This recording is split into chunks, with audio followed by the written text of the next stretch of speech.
Olá pessoal, boa noite. Como passaram a semana?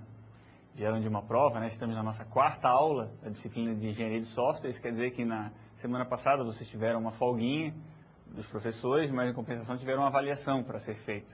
Espero que todos vocês tenham ido bem, que tenham se saído bem na avaliação, que a avaliação tenha representado para vocês um momento de testar o conhecimento, de testar aquilo que vocês vêm absorvendo de conhecimento na disciplina. Bom, estamos na nossa quarta aula de Engenharia de Software. A partir de hoje, até o final da disciplina, a gente vai ter uma abordagem um pouquinho mais prática dessa disciplina, da Engenharia de Software. Até então, nós vimos muitos conceitos, assuntos que são pertinentes, são importantes no desenvolvimento do software dentro da engenharia, mas que são muito conceituais ainda. A partir de hoje, a gente começa a ver um conteúdo mais prático, não prático em termos de implementação, prático em termos de recursos, como diagramas, como outros elementos que vão favorecer a documentação de software, a documentar os requisitos de software, documentar todas as fases do processo de desenvolvimento de software. A nossa aula de hoje, então, é sobre casos de uso. Nós vamos ver nessa aula o que são casos de uso, que benefícios eles trazem para o desenvolvimento de software. O desenvolvimento de software, pessoal, ele possui diversas fases e cada fase dessa exige um certo grau de experiência ou de maturidade dos seus desenvolvedores ou das pessoas envolvidas nesse processo. A engenharia de software, ela trata principalmente das etapas em que os desenvolvedores ou as pessoas envolvidas precisam ter uma visão mais ampla do que o software vai fazer ou de como eu vou satisfazer a necessidade de um cliente através do software. É muito bom ter programadores excelentes na equipe, é muito bom ter a equipe técnica forte. Só que é importante também seguir metodologias, ter e seguir essas metodologias. A engenharia de software ela vem trazer justamente isso. É bom reforçar esse tipo de abordagem da disciplina para vocês, para que vocês entendam onde se enquadra esse conhecimento que nós temos transmitidos a vocês. Bom, então a aula de hoje está dividida em 3 momentos, ou 2 momentos. A gente vai fazer uma revisãozinha da aula passada, que foi requisitos de software, porque é um requisito importante, um pré-requisito para a aula de hoje. Estudar casos de uso, é importante que vocês saibam bem requisitos. Depois nós vamos fazer uma explanação conceitual sobre casos de uso e, no finalzinho, um estudo de casos que vocês têm na apostila. Nesse momento, então, vou chamar a professora Marlise para fazer a sua apresentação. Boa noite, professor Giliardi. Boa noite aos nossos alunos. Como o professor Giliardi falou, semana passada vocês fizeram uma prova e nós ficamos sempre muito curiosos para saber como foi o desempenho de vocês, né? Afinal, isso é um retorno para nós de como também estão indo as aulas. Então, eu queria saber se todo mundo conseguiu fazer a prova bem e se não conseguiu fazer, naquilo que ficou em dúvida, se foi lá na apostila, conseguiu a resposta lá. Caso isso não tenha acontecido, pessoal, mandem as perguntas para a web tutoria, para que os professores possam estar sanando essas dúvidas e vocês não passem para a próxima fase, né, para as próximas aulas que nós vamos ter, sem ter esse conhecimento. Afinal, as aulas 1, 2 e 3 vão ser importantes, tanto para o final dessa disciplina, né, para o restante da disciplina, quanto para a próxima disciplina de engenharia de software. Então, vamos ficar atentos a esses conteúdos, sanar essas dúvidas, né? Falando em prova, quero lembrar vocês que amanhã, dia 27, quinta-feira, vai estar disponível lá no portal o gabarito da prova. Então, vocês vão poder ter um retorno melhor, né, de como vocês foram nessa primeira avaliação desse módulo, tá, pessoal?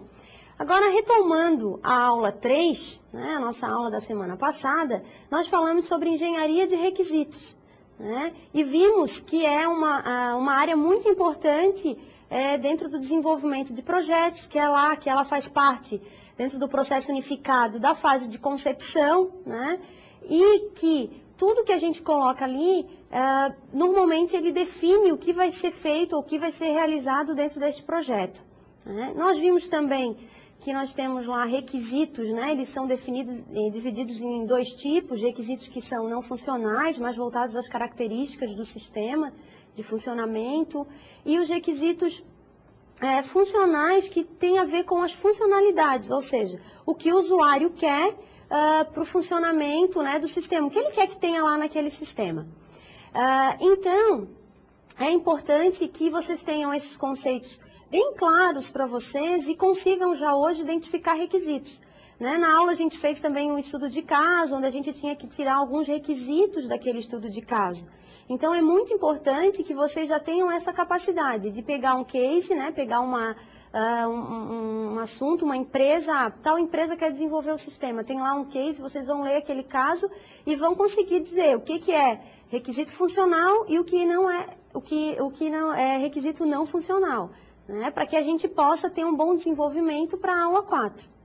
A fim de que a gente obtenha isso, então nós vamos, na aula de hoje, ainda fazer uma revisão do que a gente viu na aula 3. E para isso a gente vai voltar com o professor Giliardi para que ele possa fazer essa revisão para nós. Vamos lá então, pessoal. Começando a aula 4, com uma revisãozinha da aula 3. Vou reforçar isso que a professora Marlise falou sobre pegar um caso, um case, e tentar implementar. Implementar, que eu digo, não é codificar efetivamente, e sim tentar, a partir de uma necessidade de um cliente, esse cliente pode ser fictício, vocês podem conhecer um amigo que tem uma banca de jornal, uma peixaria, qualquer comércio ou empresa que necessite de que tenha alguma demanda que pode ser satisfeita por software, e tentem fazer o levantamento de requisitos com o que a gente viu até agora, usando os conhecimentos. Se tiverem dúvida, se apoiem na web tutoria, mas tentem fazer casos práticos reais, para vocês entenderem, começarem a identificar os problemas, onde é que moram as dificuldades nesse processo. Então, sobre a identificação de requisitos, ou sobre os requisitos, a gerência de requisitos, a gente vai fazer uma revisão que foi o conteúdo da nossa aula 3. Nós vimos que a engenharia de software, ela trata o levantamento de requisitos com a engenharia de requisitos. Nós ilustramos com um caso onde um cliente, a partir de uma necessidade que era alguma coisa que fizesse ele do trabalho para o trabalho mais rápido, ele simplesmente relatou essa necessidade para um fornecedor de serviço ou um fornecedor de solução. Esse fornecedor, baseado nessa descrição que o cliente deu, identificou uma solução imediata para aquilo, sem se preocupar se o cliente precisava realmente daquilo ali pontual, se era só ir mais rápido que ele precisava, sem analisar outros fatores que estavam envolvidos nessa solução desejada pelo cliente. Então, deixa eu dar uma limpadinha na tela, ele ofereceu uma bicicleta. Só que com a bicicleta, o cliente vai mais rápido para o trabalho, mas ele vai se molhar. Isso não foi visto na primeira descrição de necessidade do cliente. O fornecedor de solução não verificou outros requisitos que estavam implícitos, ou muitos deles explícitos, mas ele não se preocupou em levantá-los e em documentá-los, então ele apresentou uma solução que logo na sequência já se mostrou ineficiente para aquilo que o cliente realmente precisava. E aí ele pensou, voltou para verificar de que forma ele poderia atender esse novo requisito que o cliente apresentou, que ele não queria se molhar, e aí novamente se preocupando simplesmente em resolver essa necessidade específica e pontual, ele apresentou uma nova solução. E aí, apesar de resolver o problema de o cliente ir mais rápido para o trabalho e sem se molhar, ele não atendeu, não satisfez o cliente, porque ele não vai se molhar e vai mais rápido, mas tem uma série de outros problemas que ele vai enfrentar. O cliente esperava algo mais, faltou do fornecedor de serviços se preocupar com levantar tudo aquilo que o cliente precisava, que não estava explícito. Então, esse é um grande desafio no levantamento de requisitos que nós temos que tratar. Muitas vezes o cliente, ele fala do problema, ele não vai descrever a solução, ele vai falar aquilo que ele precisa, mas sem se preocupar muito nos detalhes do problema que um software, que é o nosso caso específico, tem que se preocupar. Ele vai falar do problema sem se preocupar com todos aqueles requisitos que um software tem que ter. Então, o levantamento de requisitos, sim, se preocupa com isso. Por isso existe essa fase, por isso existe esse recurso. Então, a engenharia de requisitos, o que ela traz? Ou o que ela define? Ela vem definir o que deve ser construído pelo sistema. Ela usa uma série de metodologias e de recursos para atender as expectativas dos clientes, para que o software construído atenda às expectativas dos clientes. Como? Bom, ela mostra para a gente, através de alguns recursos, como é que a gente pode conhecer a necessidade do cliente, como é que eu levanto os requisitos. E conhecendo as necessidades, eu evito corrigi-los. Eu evito retrabalho, eu diminuo os meus custos, os prazos e etc. Por que eu preciso ter essa metodologia? porque o caso que nós exemplificamos ali da bicicleta com guarda-chuva, o cliente não detalha exatamente aquilo que ele precisa, aquilo que ele necessita. Junto ou dentro dessa metodologia que a engenharia de requisitos traz, tem uma série de etapas, ou 4 etapas básicas, que é elicitação, análise e negociação, documentação e validação. Na primeira, que é a elicitação, o que é feito? Bom, nessa etapa é feito o entendimento do problema, o problema que vai se resolver com o software, a obtenção dos requisitos, aquilo que eu vou precisar resolver, e a coleta e identificação das fontes de dados, aonde junto ao cliente eu vou localizar as minhas fontes de dados. Na segunda etapa, que é análise e negociação, eu analiso aquilo que foi feito na etapa anterior de licitação, que são os requisitos, negocio com os clientes, e aqui são definidas as prioridades, e entro num consenso sobre os requisitos, isso junto ao cliente.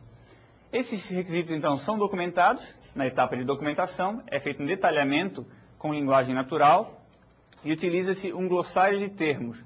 Por que um glossário de termos? Porque a gente sabe que um software pode atender uma área específica, e essa área específica vai ter uma série de termos que só quem é lá do negócio entende, ou do contrário também. O software, o desenvolvimento de software, existem alguns termos específicos que só quem desenvolve software, quem é da área de desenvolvimento é que entende. Então tem que haver um documento para que haja uma tradução de conhecimento entre a equipe de desenvolvimento e a equipe do cliente. E por final é feita a validação.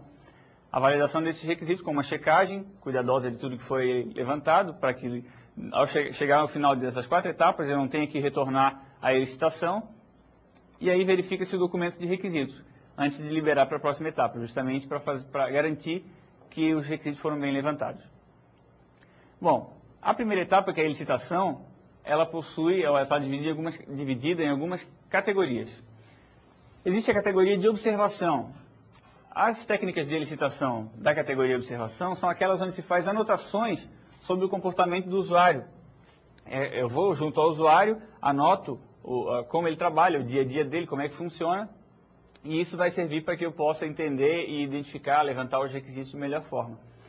Existe também a categoria levantamento estruturado, onde eu bolo o questionário já previamente e vou lá e aplico ao cliente. É uma técnica de licitação mais objetiva. O resultado é normalmente quando eu quero uma resposta que já venha pré-formatada.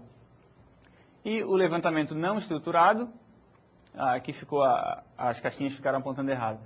Mas o levantamento não estruturado são reuniões, normalmente com várias pessoas, onde se discute as visões sobre os requisitos e aquilo que o cliente realmente quer. Então nós temos a engenharia de requisitos, existem etapas para que seja feito o levantamento desses requisitos, e chega no ponto de definir os tipos de requisitos. Nós vimos na aula passada, então, que existem 2 tipos básicos de requisitos, são os funcionais e os não funcionais, a professora Marlene já citou. Funcionais, aqueles que estão atrelados às funcionalidades, aos serviços que o software deve prover. E os não funcionais, mais ligados a restrições e a algumas questões que o software tem que atender. Então, requisitos funcionais é o que se espera do sistema. E os requisitos não funcionais estão atrelados a restrições sobre o sistema. Os requisitos funcionais, aquilo que o sistema deve fazer, eles estão convencionados da seguinte forma: quando eu vou detalhar, eu normalmente faço esse prefixo, esse preâmbulo, sistema deve, coloco um verbo que vai definir aquilo que eu tenho que fazer e um complemento para que eu possa entender. Exemplo, o sistema deve, o verbo emitir, um relatório mensal de clientes. E os requisitos não funcionais? Aliás, continuando com requisitos, agora com requisitos não funcionais. Bom, eu posso classificá-los de 3 formas: de produto, de processo e requisitos externos.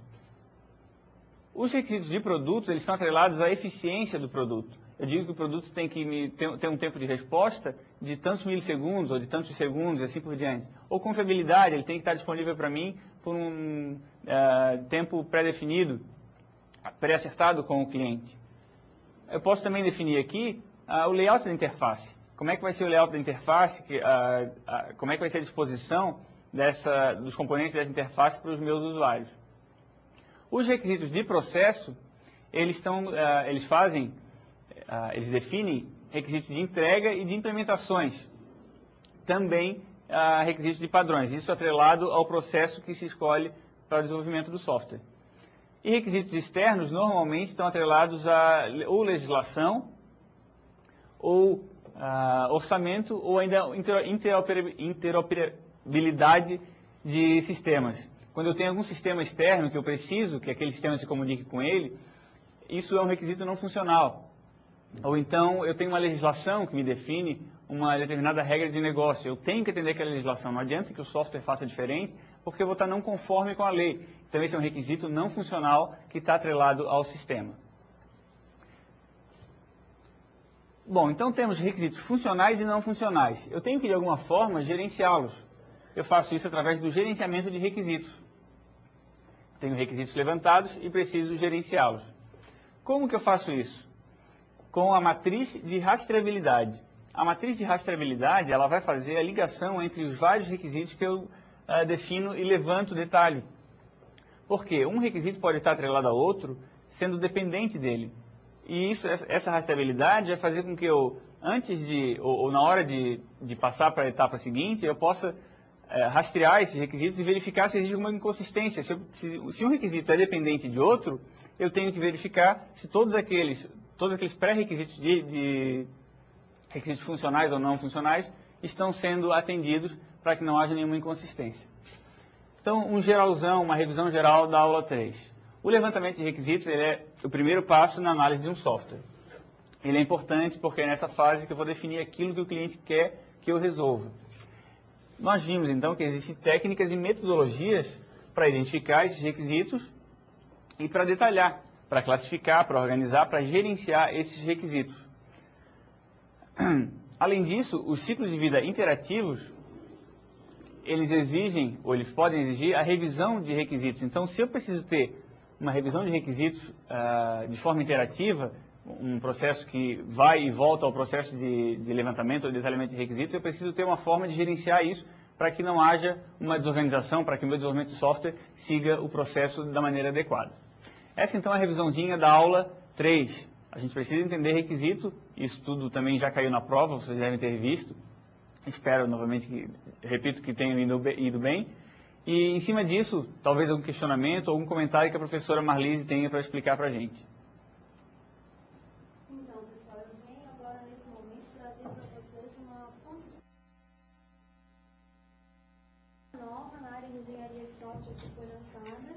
Tá? O nome da revista, que eu até aqui acessando, é Engenharia de Software Magazine. É uma revista que foi lançada... Bom, pessoal, acho que a gente está com um probleminha de áudio da professora Marlise. A professora Marlise estava falando da revista de Engenharia de Software, uma publicação interessante com uma série de conteúdos. A gente vai disponibilizar para vocês, tanto no slide comentado, que vai lá no ambiente de aprendizagem, a gente vai colocar o endereço dessa revista, para que vocês possam acessar a revista e verificar os artigos, os conteúdos que lá são publicados. Então, voltando um pouquinho ainda, falar da revisão de requisitos, é importante que vocês tenham em mente os requisitos, as técnicas de levantamento de requisitos para a aula 4. Na aula 4, a gente vai começar a ver casos de uso. Os casos de uso, eles vão definir de uma forma estrutural o sistema, ou as funcionalidades do sistema. E aí, com isso, eu preciso entender os requisitos para poder organizá-los. A gente vai só voltar para a professora Marlise para ela dar aquele toquezinho especial para vocês. Agora sim, pessoal. Vamos lá falar sobre a revista a Engenharia de Software Magazine. Essa revista foi lançada pela Dev Media, que é a mesma editora de outras revistas como a Clube Delphi, Net Magazine e SQL Magazine. Tá? E bem interessante que essa primeira edição, ela aparece aí online, né, para grátis, né, a gente pode aí estar baixando e dando uma olhada nos artigos, que são bem interessantes e tem bastante artigos condizentes com a nossa disciplina. Então, eu gostaria que vocês olhassem, vai até aparecer aí para vocês o endereço e depois a gente publica lá no portal também.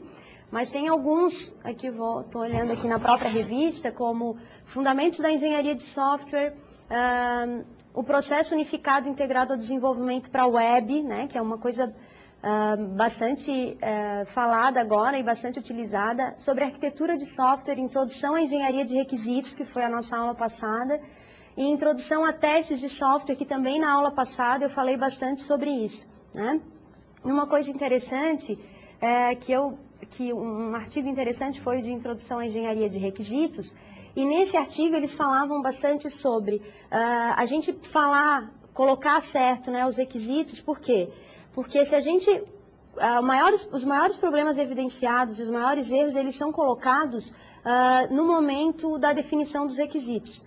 E também, se a gente acha erros nesse momento, o custo não vai ser tão alto quanto a gente achar erros num outro momento, como, por exemplo, lá na construção, no desenvolvimento já do sistema. Então, essa fase de engenharia de requisitos, essa fase de a gente descobrir os requisitos é muito importante, né? Mais importante ainda, porque nessa fase referente à engenharia de requisitos, a gente vai, em cima dos requisitos funcionais, definir os nossos casos de uso ou use cases, né, que fazem parte do tema da nossa aula de hoje e que nós vamos voltar lá com o professor Giliardi para falar sobre use case.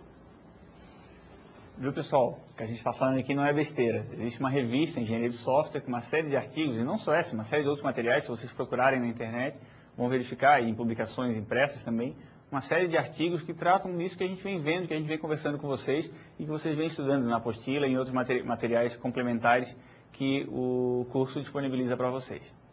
Agora, então, a gente entra na aula 4, no assunto específico da aula 4, que são os casos de uso. E são objetivos da nossa aula de hoje, da aula 4. Identificar esses casos de uso, que a gente vai ver o que é, para que serve, identificar os atores e construir diagramas de casos de uso. Uma coisa são os casos de uso, outra coisa são os diagramas de casos de uso. A gente vai também detalhar esses casos de uso, ou use case, para quem já conhece um pouquinho de engenharia de software. A gente vai detalhar os casos de uso de um projeto através de um estudo de caso que vocês têm na apostila, a partir da página 52. E como a gente falou, é importante essa revisão porque é pré-requisito para essa aula identificar requisitos funcionais. Os casos de uso, eles relatam requisitos funcionais. Então, a gente precisa entender como é que eu levanto, como é que eu identifico os funcionais, os requisitos, para que eu possa entender casos de uso. Bom, nesse ponto da disciplina de engenharia de software, vocês já ouviram falar bastante de UML. A UML, ela traz para a engenharia de software uma série de componentes, de elementos, para facilitar o desenvolvimento adequado de software. Dentre esses elementos, existem os diagramas, uma combinação de entidades que a gente agrupa e cria diagramas de diversos tipos. Eles podem ser classificados em comportamentais e diagramas que são os estruturais. Os comportamentais, nós não vamos ver na aula de hoje, diagramas como diagrama de fluxo de atividades e outros diagramas que a gente vai ver nas aulas seguintes. Hoje a gente vai se preocupar com os estruturais, ou com um específico, que são os diagramas de caso de uso. Ele é um diagrama estrutural, ele não define como que o sistema vai se comportar, ou como que um módulo vai se comportar. Ele simplesmente define a estrutura desse software, desse sistema. Então, diagramas de caso de uso. Antes de falar o que é um diagrama de caso de uso, é importante a gente salientar o que não é. Como eu falei, eles são estruturais, não são comportamentais. Então, eles não definem fluxos de atividades, eles não se preocupam com a temporalidade das atividades de um requisito ou de um sistema. Eu simplesmente defino a estrutura, o que precisa, que serviços ou que requisitos funcionais aquele sistema vai precisar ter. Esse diagrama de caso de uso fornece, então, uma visão das funcionalidades, aquilo que o sistema deve prover, serviços efetivos que eu tenho que atender, ou que eu tenho que prover para atender uma demanda específica do cliente. O diagrama de caso de uso também fornece uma visão externa do sistema. Nesse ponto, é interessante a gente frisar que a visão externa, ela vai definir o escopo do sistema. Ela é uma visão de fora do desenvolvimento, uma visão externa ao desenvolvimento, à codificação, etc., que define o escopo do sistema. É muito comum no desenvolvimento de software a gente aumentar o escopo sem notar, ou de maneira que não se definiu um escopo no início do projeto, e à medida que as demandas vão aparecendo, vai se agregando novas necessidades, novos requisitos, e esse escopo do sistema vai crescendo se ele não for bem definido. Isso é preocupante, porque é mais coisa para ser implementada, são novas funcionalidades a serem disponibilizadas pelos desenvolvedores, e isso toma tempo, isso está englobado em todo o processo de software que a gente já viu, e que vai onerar lá no final em custos, em prazo e etc. Então, a visão externa ela vai auxiliar o diagrama de caso de uso a definir um escopo, a definir limites, da onde que eu começo e até onde vai o desenvolvimento dessa fase ou dessa etapa do sistema. Ele também vai auxiliar no entendimento dos requisitos, porque a partir da hora que eu estruturo os meus serviços, ou estruturo como vão se relacionar os serviços com os meus atores, a gente vai ver mais para frente como é que eles atuam, eles vão facilitar o entendimento desses requisitos. E aí na apostila vocês vão começar a ver, até então não haviam visto nada prático ou nada... a gente só viu teoria na disciplina de engenharia de software. A partir da aula de hoje a gente começa a ver diagramas, e para isso a gente vai usar ferramentas para desenvolver. Os diagramas que estão na apostila foram desenvolvidos com a ferramenta Enterprise Architect. Essa ferramenta é uma ferramenta da Rational, ela é muito usada no mercado. É interessante, se vocês puderem ter acesso à ferramenta, que baixem, instalem. Ela não é gratuita, mas de alguma forma algumas instituições disponibilizam. E algumas pessoas já trabalham com desenvolvimento de software e têm a opção ou tem disponibilidade de utilizar essa ferramenta. Então é interessante porque é uma ferramenta muito utilizada, muito poderosa.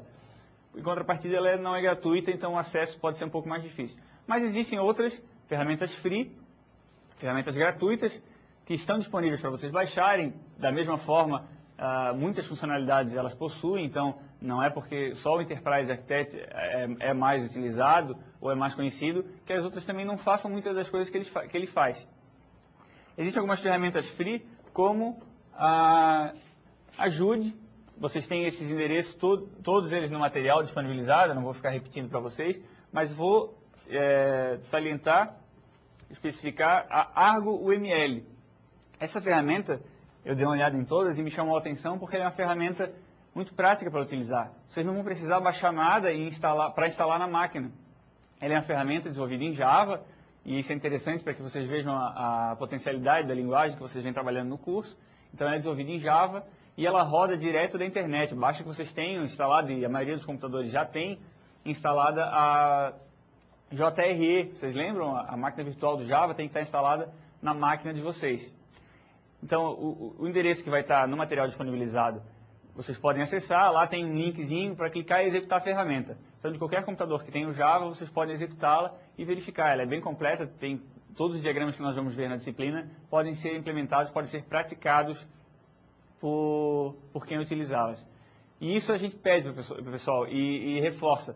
Pratiquem os diagramas, mas não só para aprender a fazer o diagrama, para entender como que aquele diagrama se encaixa no processo de desenvolvimento.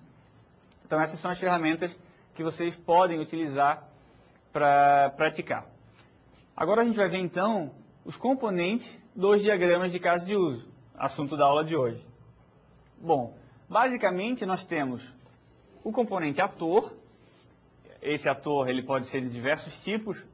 Imaginem uma aplicação que vai oferecer uma série de serviços para um usuário, uma aplicação grande. Essa aplicação ela pode se comunicar com outras aplicações que vão disparar serviços, ou que vão informar dados, ou que vão se comunicar com ela para executar alguma tarefa. Essas outras aplicações, elas são atores, elas vão funcionar dentro do desenvolvimento, dentro da estrutura de desenvolvimento, como atores. O usuário que vai operar o sistema também é um ator, ou vários tipos de usuário. Vou ter um usuário professor, um usuário aluno, no caso do sistema acadêmico, e a gente vai ver mais para frente. Então, eu tenho um ator se associando de alguma forma, então existe sempre uma associação entre as entidades. Caso de uso. O caso de uso, sendo bem específico, é o serviço que eu vou disponibilizar. Então, o que seria um caso de uso, por exemplo, um sistema web. Bom, um caso de uso seria efetuar login ou acessar o sistema. Esse é um caso de uso. Quem seria o ator? O ator é o usuário, a pessoa que precisa acessar o sistema. E como é que ele vai acessar? Ele vai se comunicar, ele vai interagir com esse caso de uso. Um ator usuário, com o caso de uso, efetuar login, e aí existe uma associação entre esses dois. Basicamente, esses três componentes, os mais importantes.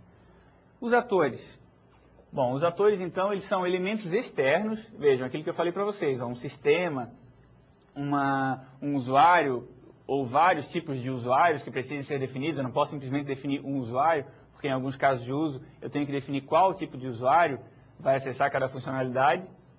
Vejam, no nosso sistema de controle acadêmico, que vocês têm na apostila, é o exemplo que é trabalhado, existe um ator coordenador, o ator aluno e o ator professor. Cada um desses três vai executar, talvez até o mesmo, mas vai executar use cases, ou casos de uso. Esses atores, eles representam papéis. Eu não vou definir aqui que o aluno é o Zé. Eu vou definir que é um usuário aluno. É o papel de aluno. E aí existe o Zé, o João, o Pedro e assim por diante. Então, os atores eles vão representar papéis. E como é que eu faço para identificar de maneira mais fácil esses atores? Alguns recursos, algumas perguntas podem ser aplicadas para que eu faça essa identificação de maneira mais fácil. Como, por exemplo, quem utiliza o sistema? E, dessa forma, fazendo esse tipo de pergunta, eu vou facilitar a identificação dos meus atores. Quem utiliza e quem mantém esse sistema? Será que quem mantém esse sistema ou quem configura esse sistema é um ator? E quem busca informação no sistema? Não é só quem administra o sistema, quem mantém, quem configura. Quem usa, buscando alguma informação também. Ou quem fornece, talvez um sistema externo ou uma pessoa que forneça informação a esse sistema que está sendo desenvolvido, seja um ator. Quais outros sistemas de informação utilizam ou são utilizados pelo sistema? É aquilo que eu falei para vocês. E quais irão se comunicar com o sistema? São também casos de outros atores ou até dispositivos de hardware, não necessariamente software ou outros sistemas, mas alguns dispositivos que podem fazer a comunicação com o sistema que está sendo desenvolvido. E um outro elemento, um outro componente dos diagramas de casos de uso são os casos de uso. São aqueles serviços que eu tenho que prover. São recursos ou comportamentos. Lembra que lá na disciplina de programação nós definimos que classes são entidades que definem o comportamento do sistema. Então, esses casos de uso vão definir aqui também comportamentos. Ele vai normalmente atender um serviço que foi implementado, ou que vai ser implementado, que foi identificado como um requisito funcional para o sistema, e ele tem que possibilitar ser testado. Então, eu tenho o exemplo professor, que é o meu ator, nesse caso de uso, nesse diagrama de caso de uso, e ele interage com o caso de uso cadastrar notas.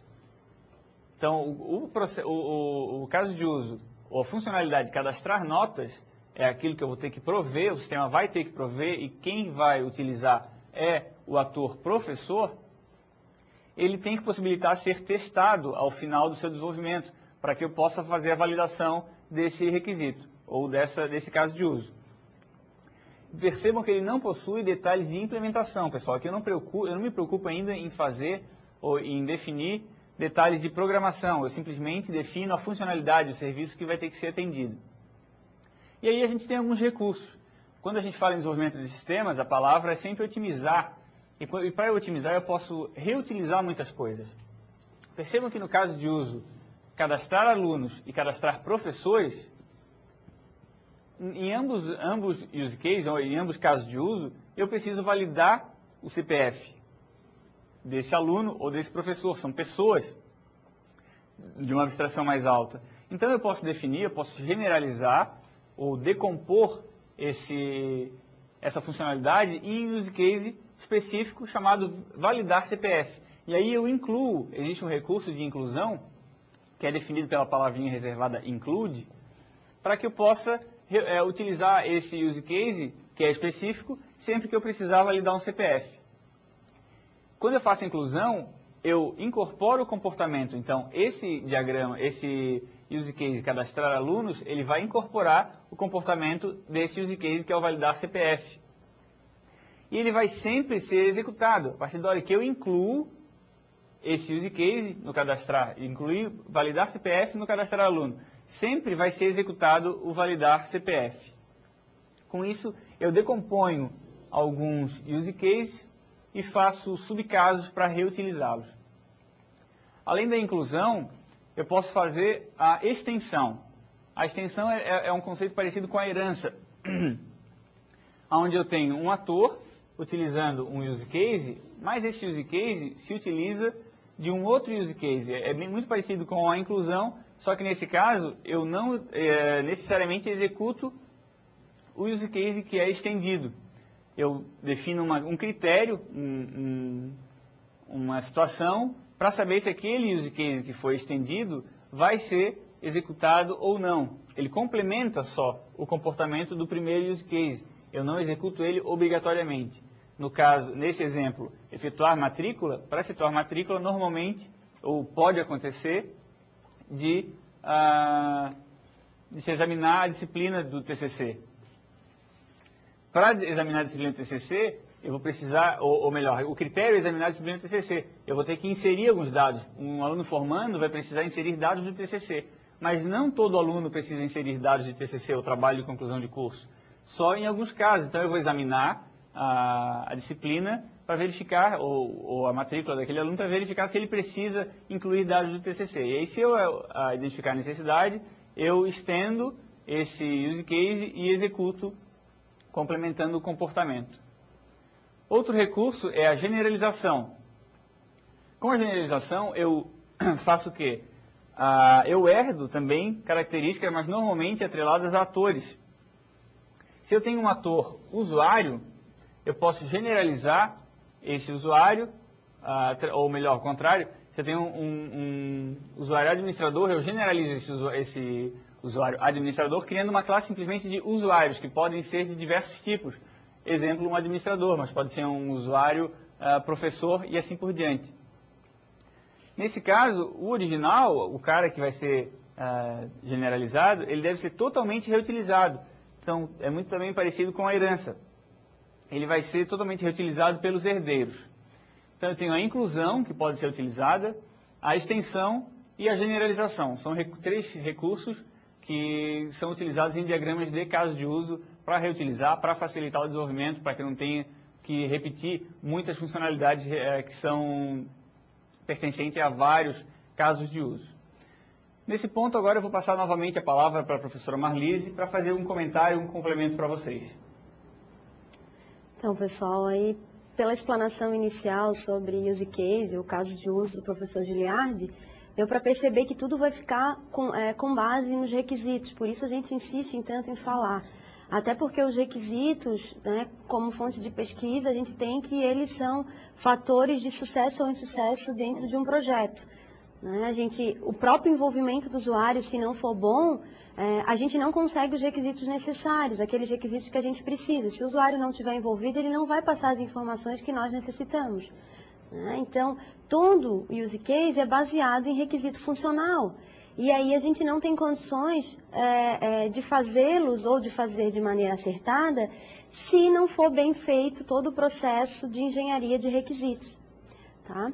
Queria falar também com vocês a respeito das ferramentas que o professor Giliardi apresentou. E lembrar vocês que a gente, além da fonte de conhecimento de engenharia de software que eu comentei hoje, dos livros que vocês já sabem, a gente tem também o Ambiente Sophia, que já é de conhecimento de vocês e que, se vocês já tiveram a curiosidade de olhar o material de engenharia de software, vocês já devem ter visto que nós temos tutoriais para estas disciplinas, para estas ferramentas que o professor Giliardi apresentou. Essas ferramentas, a gente tem lá tutoriais, a gente tem também exemplos, vídeos de como fazer. Então, é bem interessante que vocês entrem no Ambiente Sophia e que vocês estejam baixando uma das ferramentas, né, como o professor Giliardi já falou, pegando esses tutoriais, olhando esses vídeos que tem lá, que estão ajudando vocês a conhecer a ferramenta, e tentem fazer os exemplos da apostila, né, os casos que tem na apostila, e também outros que vocês possam, de repente, ter na realidade de vocês. tentem decifrar os requisitos e colocar esses requisitos na forma de use cases, de diagramas de use cases lá na ferramenta. Porque é importante que vocês conheçam uma ferramenta, né? Mesmo que, de repente, um dia que você for para o mercado, se você não vá trabalhar com ela, é importante que você conheça e saiba que existe a ferramenta e que as outras vão ser semelhantes, nós vamos ter processos semelhantes a essa, ok? Então, agora a gente vai voltar com o professor Giliardi para dar continuidade à aula de hoje. Vamos lá então, pessoal. Nós fizemos a revisão, fizemos uma explanação sobre a parte conceitual, a parte estrutural de casos de uso, e agora a gente vai fazer o detalhamento desses casos de uso. O caso de uso, enquanto diagrama, ele define a forma de interação entre atores e casos de uso, as associações que podem existir e assim por diante. Mas tem que ser feito depois, na sequência, um detalhamento desses casos de uso em cima de dois principais pontos, que são fluxos principais e fluxos alternativos. Quando eu defino um caso de uso, eu vou definir uma atividade que tem que ser executada. Agora, os passos para que aquela atividade seja executada, eles podem ser divididos em dois fluxos. O fluxo principal, que é aquele fluxo padrão do meu sistema, ou seria a regra, e os fluxos alternativos, que são as exceções a serem tratadas pelo sistema. Então, o detalhamento ele é feito a partir da hora que eu defino um caso de uso. Tendo o caso de uso em mãos, eu posso fazer o detalhamento desse use case, desse caso de uso. O detalhamento, então, vai focar no fluxo principal, na minha regra, aquilo que é feito por padrão, mas também tenho que contemplar no detalhamento, os fluxos alternativos, porque nunca, ou não necessariamente, aquela atividade vai ser executada sempre daquela forma. O fluxo principal, então, o que seria? São passos que devem ser executados, pessoal. Normalmente, eles são executados. Pode acontecer alguma exceção durante a execução desse fluxo, e aí eu tenho que tratar essa exceção. Ou exceção nesse ponto não é exceção de código, é uma exceção de fluxo. Essa exceção vai se tornar um fluxo alternativo, mas o fluxo principal é aquele em que eu tenho que executar, ou teria que executar. É a minha regra, é aquilo que deveria ser executado. Isso vocês têm que ter bem em mente, é uma coisa muito importante do detalhamento de casos de uso. Eu sempre vou ter um fluxo principal. Talvez não tenha alternativo, é difícil, mas o principal a gente sempre tem. O fluxo principal também indica como as informações passam do sistema para os atores e vice-versa, dos atores para o sistema. E o fluxo alternativo? Bom, são caminhos alternativos, a regra e a exceção. O fluxo principal é a regra, o fluxo alternativo é a exceção. São caminhos alternativos que os casos de uso oferecem aos usuários ou aos atores. Os fluxos de exceção é onde eu trato possíveis erros e aí eu modifico do fluxo principal para o fluxo alternativo. E aí trato esse erro, trato essa necessidade lá no meu fluxo alternativo.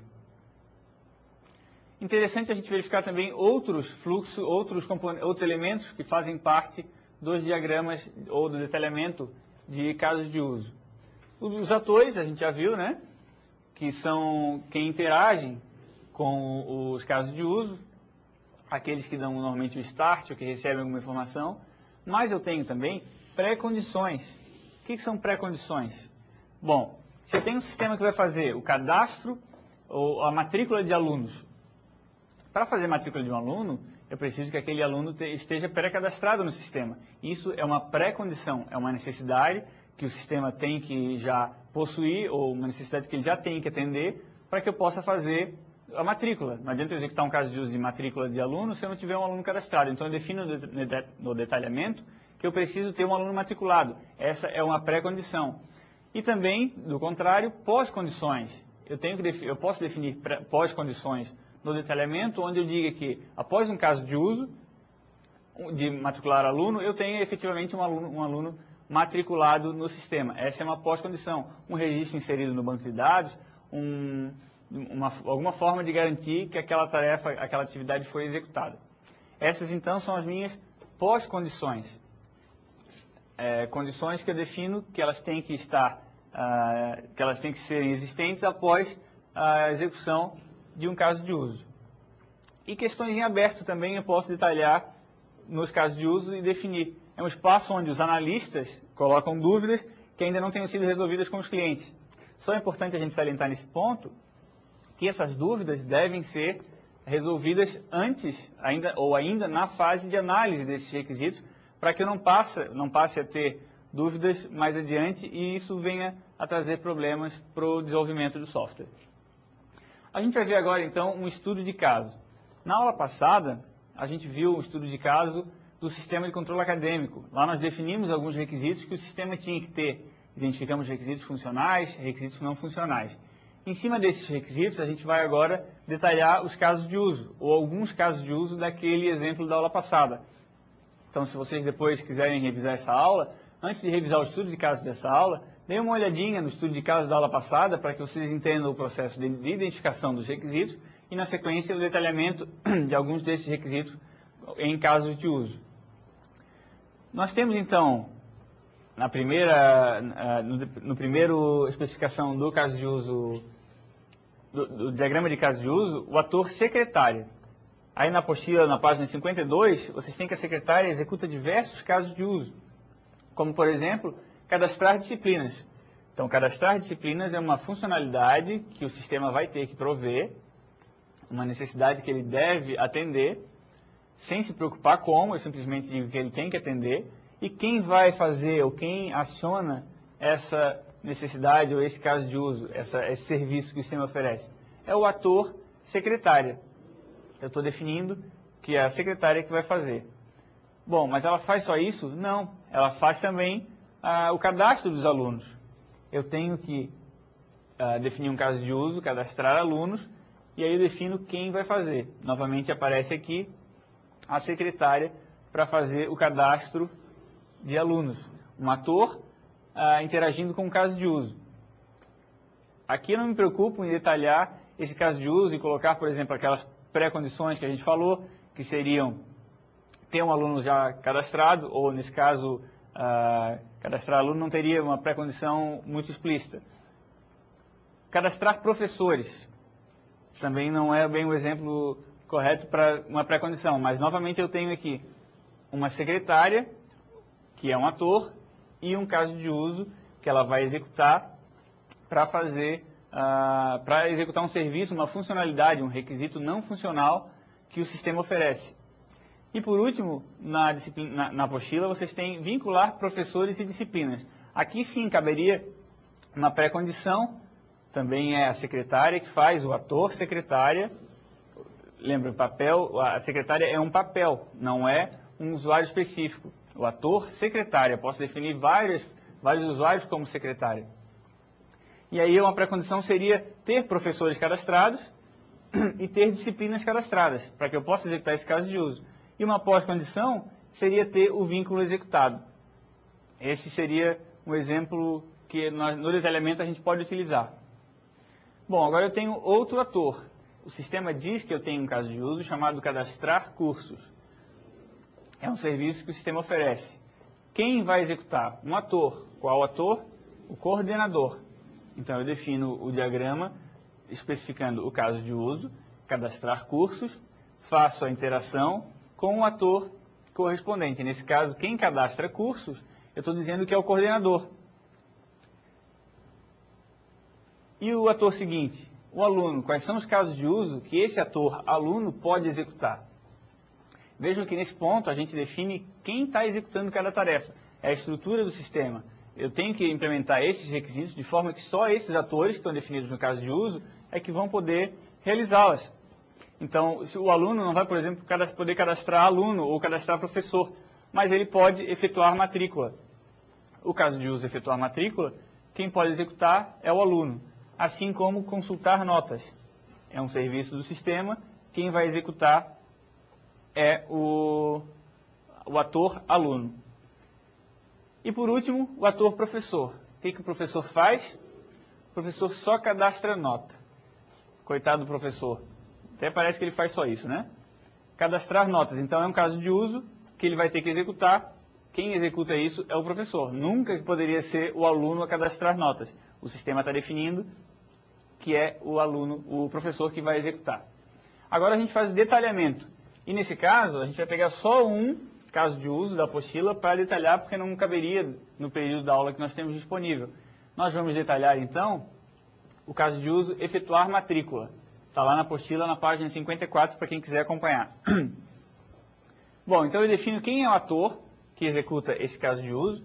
E aí, nesse caso, o ator é o aluno, é ele que faz a matrícula. E aí faço o detalhamento do meu fluxo principal. Defino o fluxo principal e aí os passos que vão ser executados. O primeiro deles, bom, o sistema informa ao aluno o semestre disponível para a matrícula. O aluno vai entrar no sistema para executar a matrícula, para efetuar a matrícula dele, e o sistema vai ter que informar o aluno quais o semestre que está disponível para que ele faça aquela matrícula. Não posso liberar qualquer semestre. Na sequência, o sistema informa ao aluno as disciplinas que estão sendo disponibilizadas para que ele possa fazer a matrícula. Para ele fazer matrícula, ele tem que definir um semestre e tem que ter disponível as disciplinas para ele escolher e saber quais ele vai se matricular. Na sequência, ele informa as disciplinas. Então, ele tem elas apresentadas para ele pelo sistema e aí ele informa, agora dessa vez não o sistema informa para ele, ao contrário, o aluno escolhe as disciplinas em que ele vai se matricular. E aí, continuando, o sistema valida esse número de créditos que ele escolheu. E esse é um fluxo principal, então o sistema valida o número de créditos sem se preocupar com o resultado dessa validação. E para cada disciplina informada, aqui ele faz uma subdivisão, para cada disciplina informada, o sistema valida a disciplina escolhida. Então ele vai verificar a disciplina por disciplina, validando uma por uma, para verificar se ele pode se matricular naquela ou se elas estão dentro das condições pré-definidas de créditos e assim por diante. Ao final, ele confirma a matrícula, o aluno interagindo com o sistema, e aí termina o caso de uso, ou o fluxo principal desse caso de uso. Mas e se ocorrer algum problema nesse caso de uso, ou alguma condição do fluxo principal não for atendida? Para isso nós temos os fluxos de exceção. Nesse exemplo, nós temos dois. Qual seria o primeiro? Bom, o número de créditos que o aluno escolheu é maior do que o permitido. Digamos que numa universidade X o número de créditos máximo seja 32 e ele escolheu 34.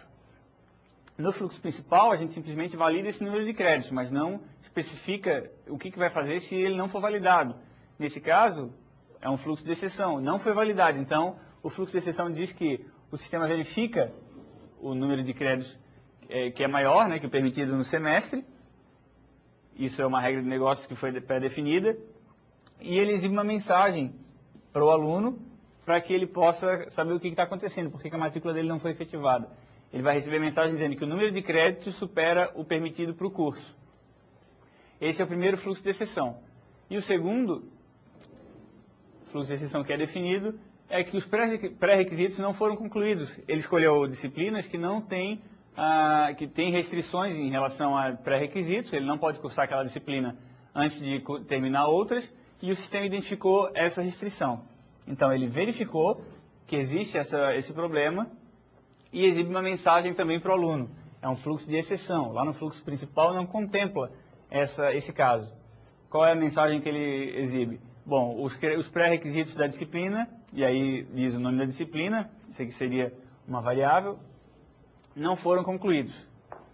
O fluxo alternativo, então, percebam que ele serve para tratar aqueles casos que são a exceção. A regra diz que o aluno vai se matricular. Ele é apresentar as disciplinas, ele escolhe as disciplinas e efetua a matrícula, de forma resumida. Se ele não atender alguns requisitos, algumas regras que são, no caso da universidade, limite de créditos ou pré-requisitos de disciplina, o fluxo principal não verifica isso. Quem vai verificar é o fluxo alternativo. Para isso que servem os fluxos alternativos. Para tratar desse e de alguns outros assuntos, eu vou passar a palavra novamente para a nossa professora Marlise para fazer algum complemento. Então, professor Giliardi, é importante que os nossos alunos percebam que com as definições de use case, né, e dos próprios diagramas, a gente consegue ter o escopo do projeto muito bem definido. Porque quando a gente define, diz o que o sistema vai ter e deixa bem claro que ele não vai contemplar, a gente está definindo escopo de projeto. Uma coisa bem importante também é a gente fazer um checklist dos atores e dos use cases, para saber se a gente deu conta de tudo. Então, algumas perguntas o professor Giliardi mostrou de como a gente pode identificar atores, né? E a gente pode fazer, ao final, um checklist para dizer quais seriam algumas perguntas também para a gente determinar se todos os atores realmente foram identificados e se todos os use cases foram feitos. Então, por exemplo, para ator, a gente pode colocar ali, se cada ator está envolvido em uma atividade só, se a gente não vai ter que dividir esse ator em dois, na verdade, transformar em dois atores, porque ele não está desempenhando apenas um papel, e ali a gente viu com o professor Giliardi que ele desempenha apenas um papel.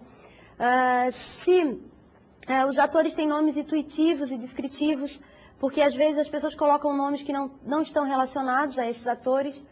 Com relação aos casos de uso, se eles estão pelo menos envolvidos com um ator, né, porque senão está fora, se eles são independentes um dos outros, né, se eles têm nomes também únicos e intuitivos, né. Então, é bem importante e a gente está identificando isso para que não fique nada fora, para que a gente não esteja faltando lá no nosso escopo de projeto, nenhuma atividade que o sistema deveria estar trabalhando naquele momento. Então, pessoal, antes de me despedir de vocês, eu queria lembrar novamente sobre o gabarito da prova que vai estar disponível amanhã, né, para que vocês deem uma olhada no gabarito, vejam como vocês foram na prova e tirem as dúvidas a respeito de questões que de repente vocês achavam que estavam corretas e ali no gabarito isso não foi do jeito que vocês achavam que deveria, porque a gente pode então estar tirando essas dúvidas e não entrando em dificuldades para continuar o resto da disciplina. Então, me despeço de vocês, desejo uma boa semana e volto agora com o professor Giliardi para a gente finalizar a aula. Então, pessoal, vamos encerrar a nossa aula, vamos fazer uma breve conclusão, uma rápida revisão do que foi visto nessa aula, para que a gente possa partir para um novo conteúdo, para um novo assunto da aula que vem, que é diagrama de atividade. Nessa aula, então, a gente viu sobre casos de uso e diagramas de casos de uso, serviços que o meu sistema tem que oferecer de forma macro, sem se preocupar com a especificação deles. Então, a gente conclui que os casos de uso eles são importantes para uma modelagem orientada a objeto, porque eu estruturo melhor o meu sistema e tenho uma outra visão dele. Ele auxilia também no diálogo com o usuário e na delimitação do escopo. Isso fica bem claro a partir da hora que eu digo exatamente o que o sistema tem que fazer, sem me alongar ou me retrair demais nas funcionalidades. Os casos de uso vão definir os serviços, delimitando o escopo, delimitando as restrições do tamanho, da quantidade ou dos tipos de requisitos que tem que ser feito numa determinada etapa. E aí eles auxiliam automaticamente na organização do sistema. E aí com isso eu tenho a facilidade de tratar ou de implementar, de desenvolver softwares mais complexos.